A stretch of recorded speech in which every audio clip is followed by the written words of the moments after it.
Muy buenas noches a todos. Gracias, Dani, querido. Bienvenido a aquel que nos visita por primera vez, quizá por segunda. En este tiempo, en estos minutos, ya al final de la reunión, vamos a reflexionar sobre un tema que el Señor ha puesto en mi corazón algún tiempo atrás. No es un tema que hubiese yo elegido. No me considero la persona más experimentada, pero sí puedo decir que el Señor ha sido claro. El Señor ha puesto principios en mi corazón para trabajar, para transformar, para cambiar en mi propia vida y en mi propia familia, y que hoy quiero compartirlos con ustedes. Quizás es un tema que lo hablamos a veces de pasada o a veces lo hablamos en un solo aspecto en lo que refiere quizá a la ofrenda y en lo que damos a la iglesia o en la bolsa o a la ayuda que podamos brindarle a alguna persona que necesita. Pero llego a este mensaje como producto de una lectura de un libro que cualquiera que me pide el PDF se lo comparto, de un autor norteamericano que se llama Craig Blomberg, que se llama Ni pobrezas ni riqueza. Y está basado en un proverbio de Salomón en el texto, en el capítulo 30, que juntos vamos a leer, y que es un libro que me ha desafiado de manera práctica a mirar y autorreflexionar cómo me relaciono con el dinero. ¿Cómo nos relacionamos con nuestros bienes? ¿Cuál es la perspectiva, cuál es el corazón cuando compramos un vehículo, cuando cambiamos alguna parte o mejoramos una parte de una casa o de nuestra propia casa, o a la hora de elegir una vestimenta, una ropa?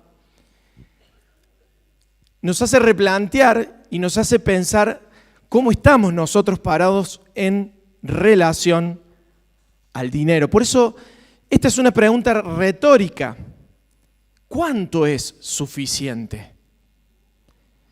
Nominalmente es imposible poder dar un número de cuánto es suficiente en nuestra propia vida el confort con el que vivimos. ¿Cuánto es suficiente de nuestros ingresos el dinero que ponemos en la ofrenda? ¿Cuánto es suficiente el tiempo que le dedicamos a una persona que no conoce a Cristo y que estamos dejando de trabajar nosotros y rendir nosotros nuestro tiempo para ganar dinero, para dárselo a una persona que necesita conocer a Cristo? ¿Cuánto es suficiente en tener diferentes alternativas de prendas, quizá para vestirnos, cuando quizá podemos ver necesidades básicas y esenciales en otra persona o en otro hermano que quizá a mí me abunda, a mí me sobra y quizá a otro le falta? Entonces, es una pregunta retórica por la que te desafío en esta noche a que pienses dónde estás parado.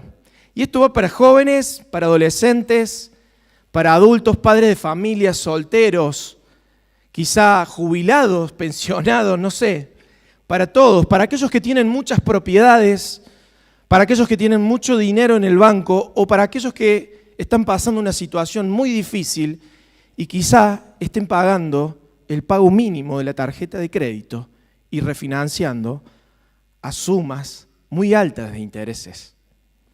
Entonces, vamos a arrancar con, le he puesto este mensaje, reflexiones bíblicas sobre las posesiones materiales. Y este va a ser el texto, no es el único eje de nuestro mensaje en esta noche. Proverbios 38:9 dice de la siguiente manera. Para quien no tiene Biblia, puede seguirlo ahí desde la pantalla. Dice: vanidad y palabra mentirosa aparta de mí. No me des pobreza ni riquezas, dice el escritor. Manténme del pan necesario, no sea que me sacie y te niegue y diga: ¿quién es Jehová?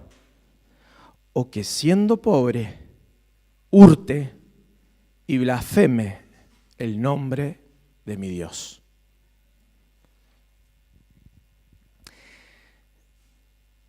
Hace un tiempo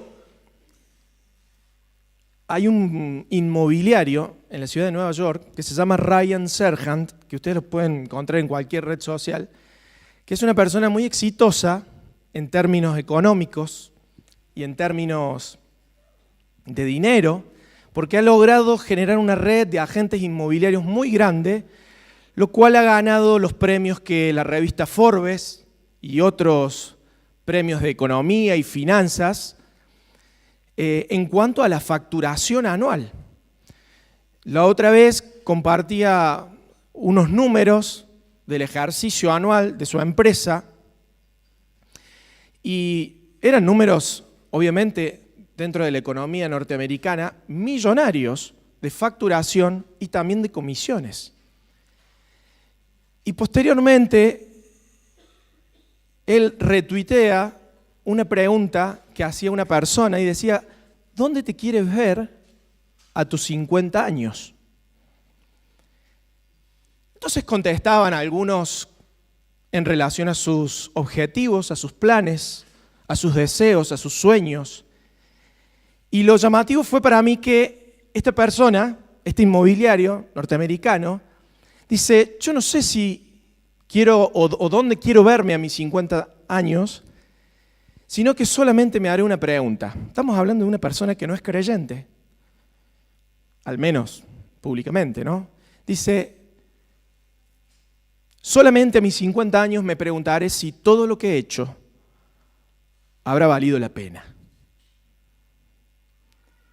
Y esa pregunta empezó a ahondar fuerte adentro mío, porque humanamente, en términos económicos, es una persona exitosa, con mucho dinero, empresario, referentes de otros empresarios, y él aún así, llevando una trayectoria notable, se pregunta si todo lo que está haciendo, o se preguntaría si todo lo que está haciendo habrá valido la pena. Por eso, a modo introductorio, el primer principio que reflexión que vamos a extraer de diferentes pasajes de la palabra de Dios, tomando como eje Proverbios 30, es que las posesiones materiales primero son un regalo de Dios. Las posesiones materiales pueden también apartarnos de Dios. Las posesiones materiales revelan la madurez espiritual en la que nos encontramos. Podríamos, no con ánimo de jueces, evaluar cuál es tu madurez espiritual en función de cómo manejas tu dinero. Otra reflexión que extraemos de las Escrituras es que los extremos no tolera a Dios. Fue uno de los principios o reflexiones que más me costó comprender, y ya vamos a llegar a ese punto. Y por último, vamos a ver que las posesiones materiales no se pueden separar de la vida espiritual.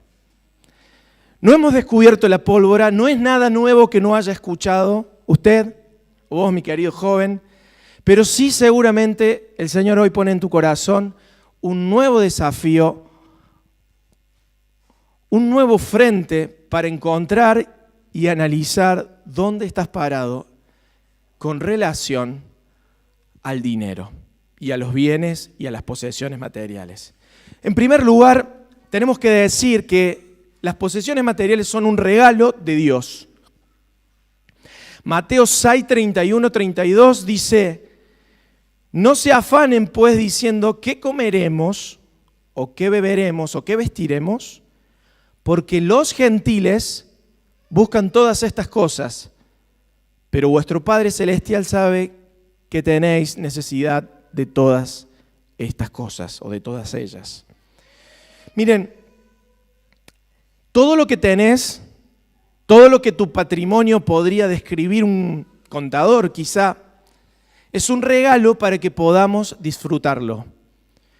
Todos los bienes materiales son un regalo de Dios y Dios se goza en darte dinero, en darte propiedades, si es que las tienes, o quizá darte recursos para vivir una vida confortable. Una vida con calidad de vida, valga la redundancia.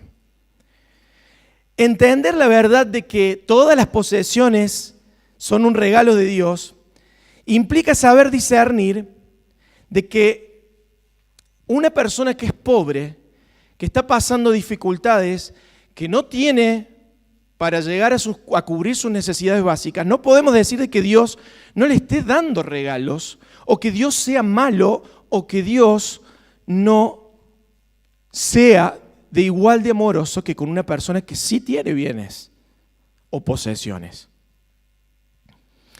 Miren, tampoco podemos ir al otro extremo de decir que la persona que tiene muchos bienes, que es rica, es porque Dios tiene un aprecio especial y por eso le regala muchas cosas. Porque si no, eso sería delimitar el evangelio de la prosperidad y creer que Dios bendice en función de lo que tenemos o de lo que no tenemos. Miren, las riquezas son un obsequio que Dios hace y desde la antigüedad vemos el carácter de Dios mostrándonos cómo Él se goza en dar.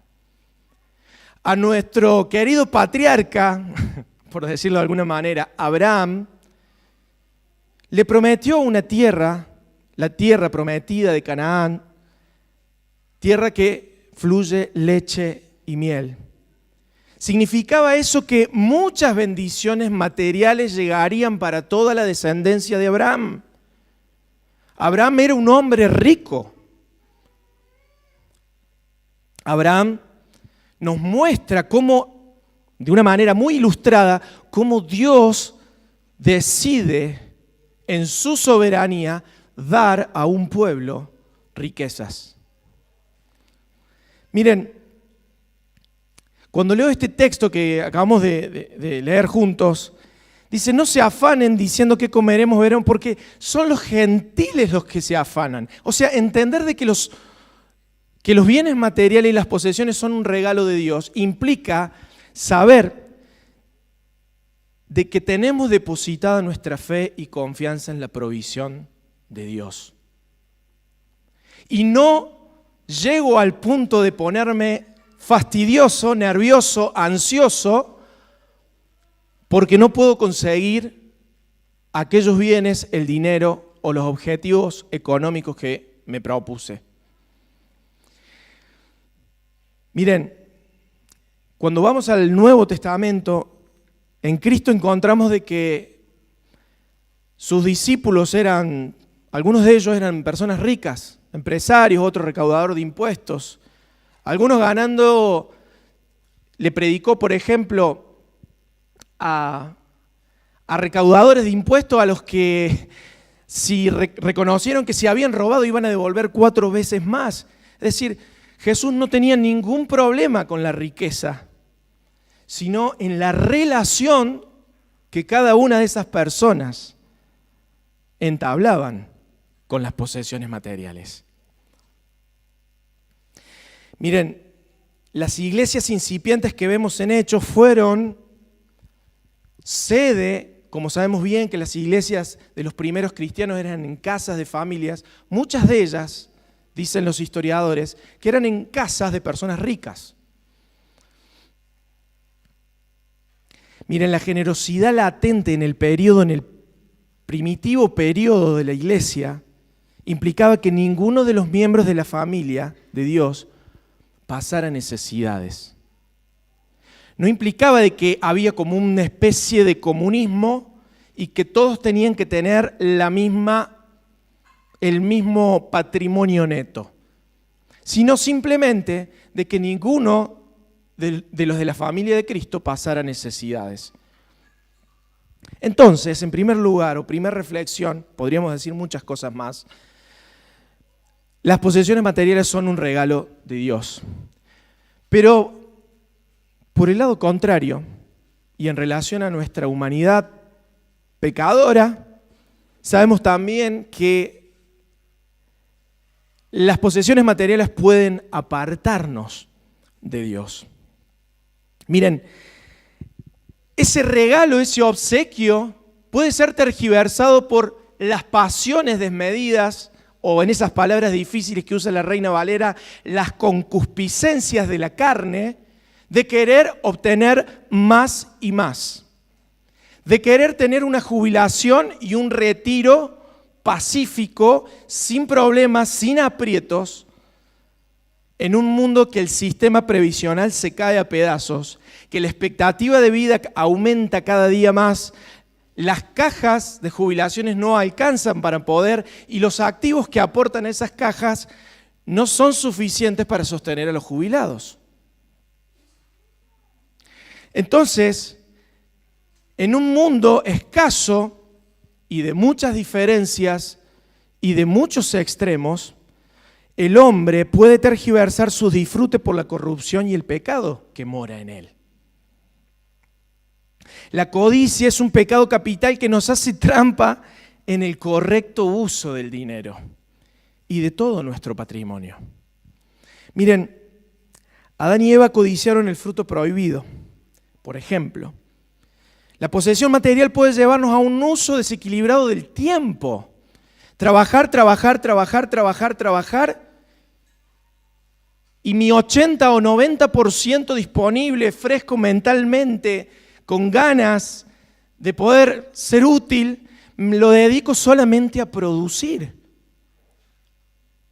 Cuando quizá hay personas que necesitan de un café, de una charla, o simplemente de estar presentes en la casa o en el hogar para poder ser un padre de familia presente. Tener un apego a las cosas materiales puede poner indiferencia ante el prójimo que te rodea. Mucho más llevarnos a una explotación y a veces olvido del pobre, del que necesita. Es un camino que no termina nunca, el querer adquirir más y más posesiones materiales. Me importa más lo que tengo y por supuesto con eso tengo una responsabilidad de cuidarlo y no perderlo, que la necesidad básica, quizá de alimentación, de vestimenta o de vivienda que pueda tener una persona que está en mi entorno, un familiar, un vecino, un hermano, un cuñado, un hijo. Estoy tan apegado en la corrupción, en esa codicia, en ese apego, en esa relación que tenemos con el dinero, que me hace olvidar del que necesita. Y no estoy pregonando acá un socialismo o un progresismo del que por ahí escuchamos en la televisión, o de algunos políticos, por ejemplo. Dice 1 Timoteo 6:10 que la raíz de todos los males es el amor al dinero. Jesús lo definió con muchísima claridad. El rival de Dios era Mamón. ¿Escucharon alguna vez esa palabra? Mamón se le llama al Dios de la codicia. Y Jesús en esa expresión, en realidad el apóstol, en esa expresión está demostrando que nuestro mayor rival es el apego a las riquezas, es la codicia por obtener más, es nuestra relación, esa que nos domina del dinero. Mamón es una palabra aramea que significa Dios de la avaricia y su etimología es un demonio al cual denominan como Mamón, representados por uno de los pecados, como es el caso de la avaricia. Entonces, ¿por qué el materialismo puede apartarme de Dios? Porque es un deseo insaciable de querer tener más y más y mejor y de mayor calidad. Y me esfuerzo justamente para alcanzarlo. Entonces es intentar atrapar el viento con las manos. Es intentar, no sé, agarrar el sol o pretender tapar el sol con la mano. Por eso puede apartarte de Dios las posesiones materiales de una manera práctica. Cuando, por ejemplo, estorba en un ministerio que el Señor ha puesto que desempeñes. Puede apartarte de Dios tu relación, esa mala relación con el dinero, cuando tus pensamientos están dominados por las responsabilidades de tus riquezas y no tus pensamientos dominados por las obligaciones del reino. Por supuesto, entiéndase que no lo hablo desde una superioridad intelectual ni moral. Esto el Señor a mí me lo confronta.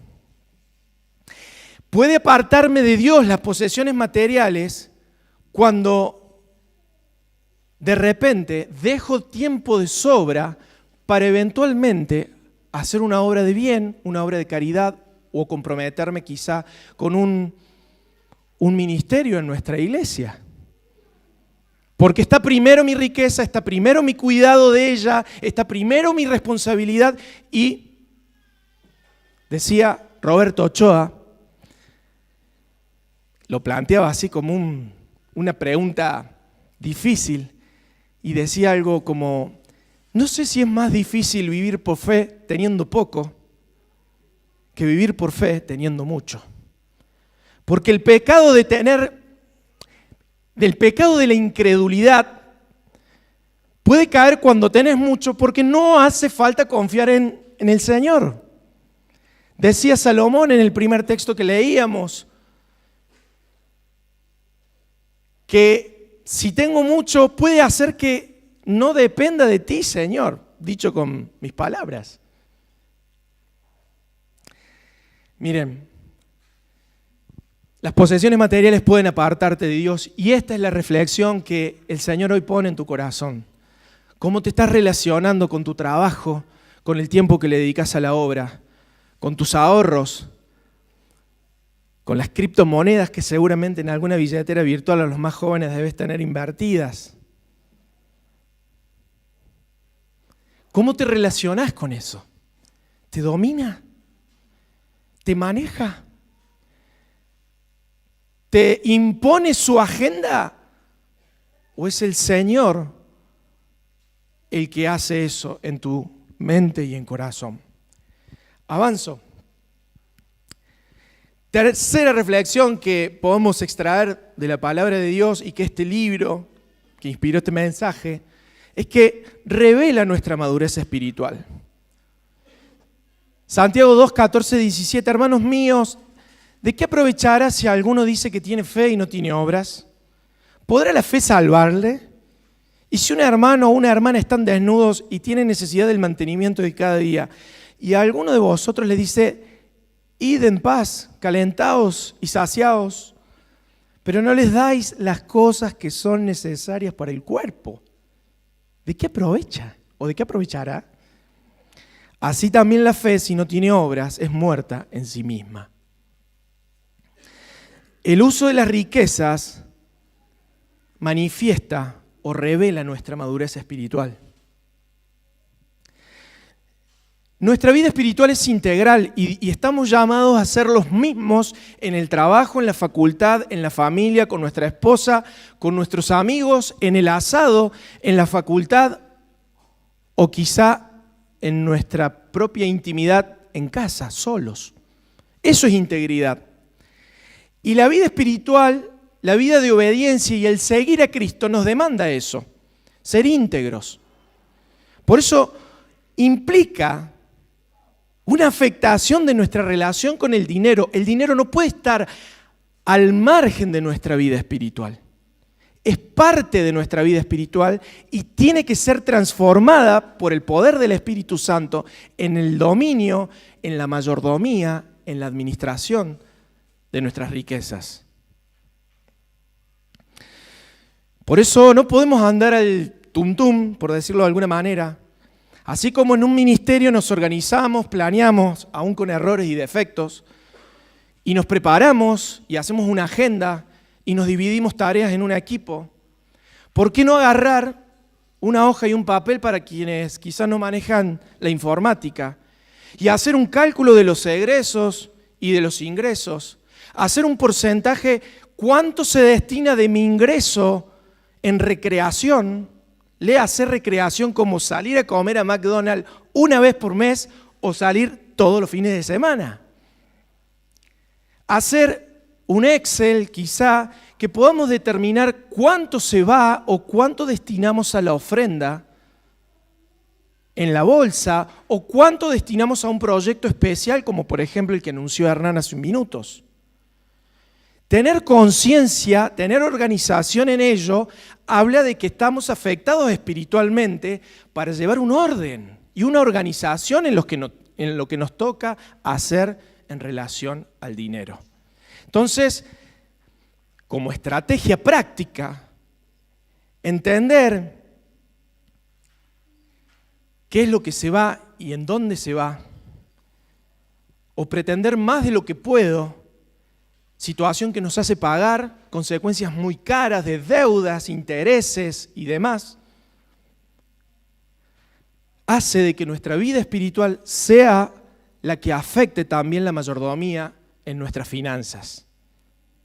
Habla de madurez espiritual cuando buscamos que Dios sea el que intervenga en la manera que usamos el dinero, la manera en que usamos la tarjeta de crédito, la manera en la que nos compramos una prenda, si es que ya tenemos muchas de esa, cuando quizá, como dice Santiago, no le damos esas cosas que son necesarias para aquel que está desnudo. Eso es una fe práctica. Eso es una fe puesta en obras, como Santiago invita. El dinero y la relación con el dinero también tiene que ser afectado por nuestra vida espiritual y obviamente por las Escrituras. Siguiente reflexión es que los extremos no los tolera Dios. Y acá me la jugué un poco. Me la jugué un poco porque quiero que se entienda bien, porque me estoy refiriendo justamente a la actitud con la que manejamos y administramos nuestro dinero. Miren, numéricamente nunca podremos definir dónde uno está. No es lo mismo un rico en Argentina que un rico en Estados Unidos. No es lo mismo un pobre en África o un niño desnutrido en África que quizá un niño que pasa necesidad aquí en Córdoba. Es decir, que nominalmente no podemos definirlo, pero depende también del sistema económico, las condiciones sociales, entre muchos otros factores.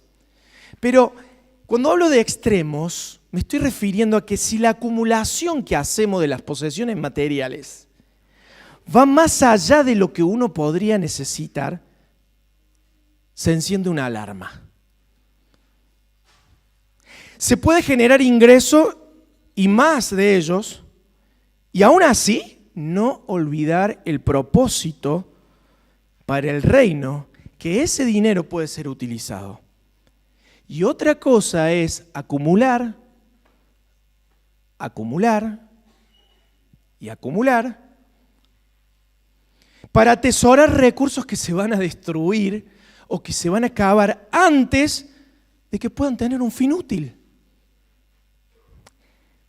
Leyendo este libro me sucedió que hace un año, no, más, 2 años, 3 años atrás, descubrí un local en Córdoba, la distribuidora de Paladini.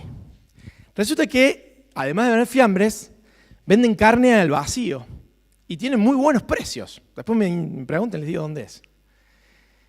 Y yo con la euforia de querer comprar promociones, encima las que están próximas a vencimiento, tiraban un vacío a plata de hoy a 4.200 pesos, que sería un regalo, mitad de precio de una carnicería común. Y me acuerdo que compré un montón, era todo el vacío. Compré tapa de asado, bife, feteado, el peseto feteado, para milanesa. Llegué a mi casa con una caja, mira lo que compré, Dani, mira el precio de lo que gasté, compré cantidad de kilos de carne. Lo pongo a congelar, creo que mi suegra se debe acordar.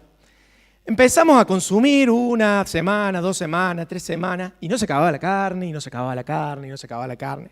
Hasta que un día, digo, bueno, vamos a terminar esta carne que he comprado, ya habían pasado como 4 o 5 meses. Cuando la abro, efectivamente, el olor putrefacto que tenía era realmente incomible. Ya sin abrirlo tenía olor, imagínense cuando le metí la tijera al paquete. Y después pensé, en realidad en ese momento dije, no, venía mal el envoltorio. Realmente exageré en la compra. Compré emocionalmente, compré por lo que veía en mis ojos, compré por lo que veía en mi bolsillo.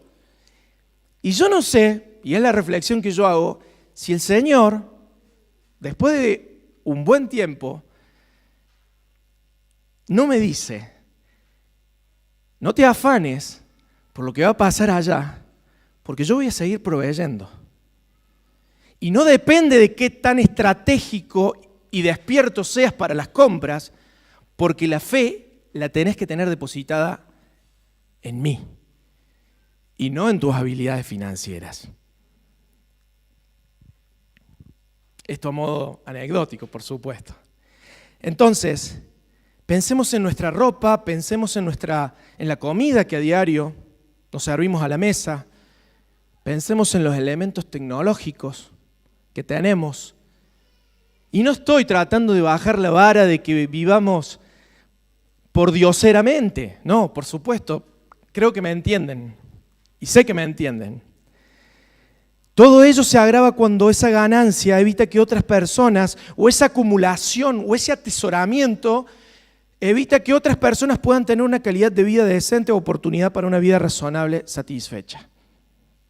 Recuerdo que cuando tiré esa carne, pasó un muchacho sobre la México y me dijo, no, mi amigo, no lo tire. Dice, esto se puede lavar con vinagre y se le va el olor. ¿Es así, Leopoldo? Yo lo había tirado y no lo iba a comer. Bueno, o sea que no era una locura lo que me decía esta persona. Y yo decía, y lo tuve acumulado cuántos meses metido en la heladera cuando lo podría haber comido, cuando yo lo podría haber donado, cuando lo podría haber regalado a una persona que quizá no come carne de manera frecuente. Eso es lo que me refiero en los extremos, no tolera a Dios. ¿Recuerden qué pasó con el maná? Éxodo 16, 18, lo vamos a leer en voz alta.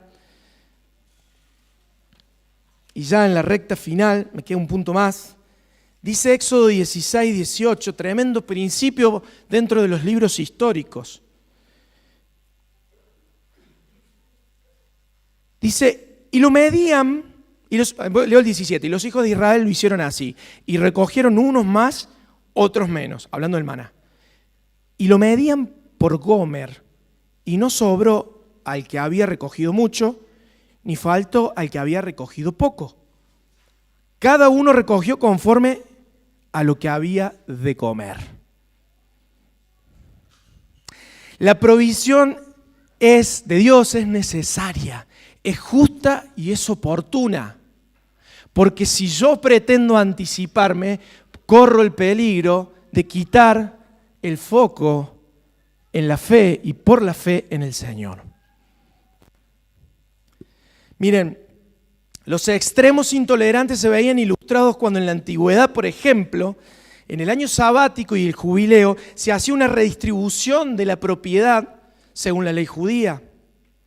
Los primeros cristianos, por ejemplo, en el libro de Hechos tenían un comunalismo, no un comunismo, un comunalismo en lo que a posesiones materiales se refiere. Y como decía Salomón, no me des pobreza ni me des riqueza. ahí está el kit de la cuestión. No me des pobreza, ni me des riqueza. Porque quizá, ahí en el punto medio, nuestra fe se ejercita. Seguimos creciendo como discípulos de Cristo y cada día somos más parecidos a Él. Y avanzo. Quinta reflexión sobre las posesiones materiales, que no se puede separar, ya lo dije en el punto 3, que no se puede separar las posesiones materiales de la vida espiritual.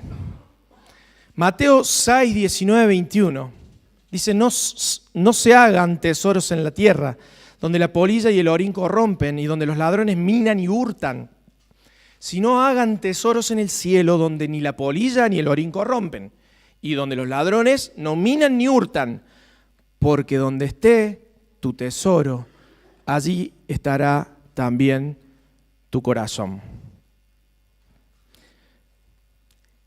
¿Querés conocer lo que hay dentro de una persona? Escúchalo hablar. Fíjate qué temas son los que reitera. ¿Querés conocerlo a Esteban? ¿Qué tiene en el corazón? Escúchame hablar un ratito y te vas a dar cuenta. Miren, el principal deseo de Dios para este mundo caído es la reconciliación y es lo que celebramos en la Cena del Señor. El hombre caído, redimido por Cristo, un Cristo que muere en la cruz del Calvario para pagar el precio de tu pecado, para pagar el precio de tu codicia, para pagar el precio de tu avaricia. ¿Y vamos a volver a afanarnos por lo material? No me estoy refiriendo a tirarme al abandono y que me ayude la iglesia. Cuando en la Biblia se habla de viudas, huérfanos, la interpretación correcta corresponde a personas impotentes que en el contexto social no podían valerse por sí mismas. Hoy no es así. Hoy hay un sistema previsional que quizá a una persona que trabajó toda su vida cobra una jubilación o que se le mueren sus padres, quizá cobra una pensión. Miren, la salvación bíblica propuesta por el Señor siempre involucra el cuerpo y también involucra el alma. Es decir, la dimensión espiritual y material. No podemos solamente decir gracias Señor por la salvación y seguir malgastando la plata que Él nos da, las riquezas que de Él pertenecen. Porque la salvación involucra el aspecto material e involucra el aspecto espiritual. Miren, es crucial en el componente material evaluar la relación de nuestro corazón con el dinero,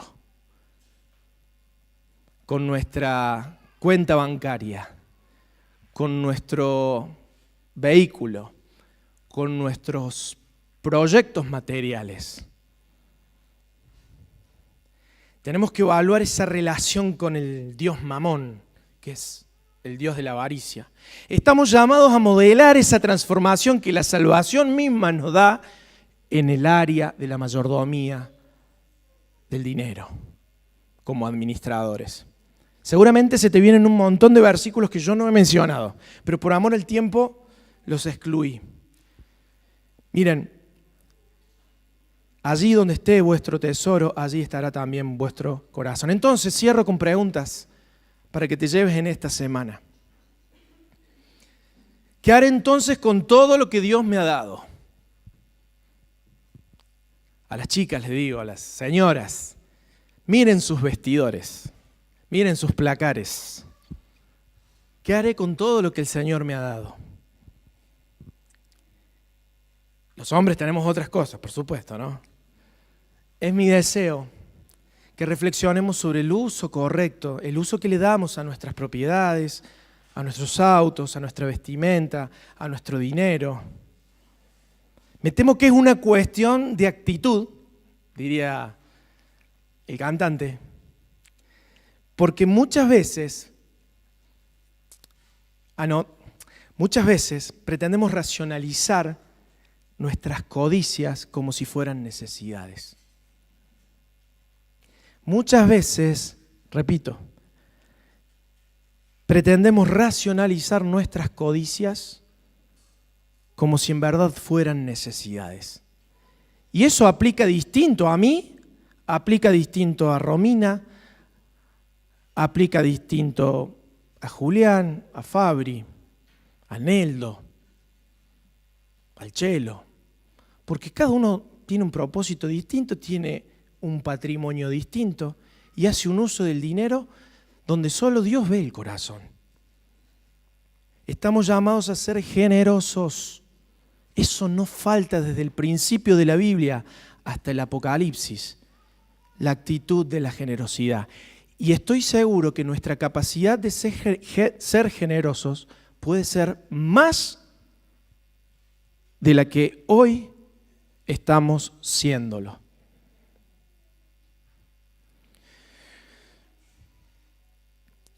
No puede ocupar toda mi agenda o actividades solo lo que es rentable. Eso me lo hablo a mí mismo. No puede pretender disminuir al mínimo el uso del tiempo libre para que recién si me queda algo de tiempo libre voy a hacer obras de caridad, voy a servir en la iglesia, voy a reunirme con una persona que necesita una palabra de aliento o me voy a involucrar definitivamente en un ministerio que el Señor hace tiempo me viene mostrando. No estamos olvidando que Dios es el dador de todas las cosas. Miren, la respuesta de cuánto es suficiente la tenés que responder vos, en función de dónde estás parado.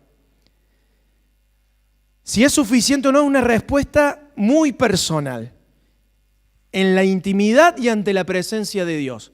Pero sé honesto, porque a Dios no se le va a escapar si estás mezquinando algo de lo que vos podés entregar. Que permite decirnos Dios, buen siervo fiel, sobre lo poco o mucho que te di, fuiste generoso.